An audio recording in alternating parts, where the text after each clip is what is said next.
അപ്പോൾ ഇന്ന് ഉണ്ടാക്കാൻ പോണ കുമ്പളങ്ങച്ചാറാണ്. കുമ്പളങ്ങ മോരുകറി. അപ്പോൾ വേഗം ഉണ്ടാക്കിയെടുക്കുക. അപ്പോൾ ഞാൻ കുമ്പളങ്ങ കുറച്ച് മഞ്ഞൾപ്പൊടിയും പച്ചമുളകും ഇട്ട് വേവിച്ച് വെച്ചേക്കുവാണ്. അത് ഇച്ചിരി നല്ലോണം വെന്തോട്ടെ. വെന്ത് കഴിഞ്ഞാൽ നമുക്ക് തേങ്ങ അരക്കാം. തേങ്ങ അരക്കണേൽ ഞാൻ വെളുത്തുള്ളിയും ജീരകവും ഇട്ട് നല്ലപോലെ അരച്ചെടുക്കണം കേട്ടോ.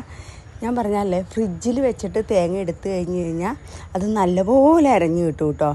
അപ്പം ഞാൻ മിക്കവാറും ഇവിടെ ഫ്രിഡ്ജിലാണ് തേങ്ങ വെച്ചേക്കാം. അതിപ്പം നമ്മൾ ഒറ്റയടിക്കങ്ങ് ചിരണ്ടി വെച്ച് കഴിഞ്ഞാൽ ആ തേങ്ങ നല്ലപോലെ അരഞ്ഞ് കിട്ടും. അങ്ങനെ ഒന്ന് ചെയ്ത് നോക്കണം കേട്ടോ നിങ്ങൾ. അപ്പോൾ എൻ്റെ തേങ്ങ നല്ലപോലെ അരഞ്ഞിട്ടുണ്ട്. ഇനി നമുക്കത് അതിയിട്ടിടാം. അതിലിട്ട് കഴിഞ്ഞാൽ അതൊന്ന് തിളച്ച് കഴിയുമ്പോൾ മോര് ഒഴിക്കാം കേട്ടോ. അപ്പോൾ നമ്മുടെ കുമ്പളങ്ങ മോര് കറി റെഡിയാവും.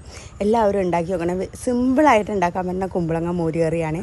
ഇവിടെ പ്രത്യേകിച്ച് ഒന്നും ഇല്ലാത്തപ്പോൾ അങ്ങനെ ഉണ്ടാക്കും. അതല്ലാതെ വെള്ളരിക്കയും മാങ്ങയും വെക്കാറുണ്ട്. കുമ്പളങ്ങ മോര് കറി ഞാൻ ഇങ്ങനെ ഇച്ചിരി ലൂസായിട്ട് എടുത്തേങ്ങനെ, അല്ലാതെ കുറച്ച് കട്ടിക്കും എടുക്കാറുണ്ട്. കട്ടിക്ക് എടുക്കുമ്പോഴേക്കും തേങ്ങ നേരെ ഇതിട്ട് ഒഴിക്കരുത്.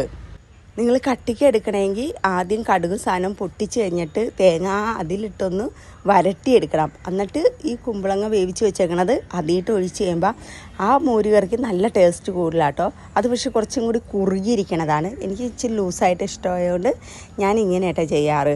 ഇനിയിപ്പോൾ കടുകും കൂടി പൊട്ടിച്ചിട്ട് കഴിഞ്ഞാൽ നമ്മുടെ കുമ്പളങ്ങ മോര് കറി റെഡിയായി. അപ്പോൾ എല്ലാവരും ഉണ്ടാക്കി നോക്കണം കേട്ടോ.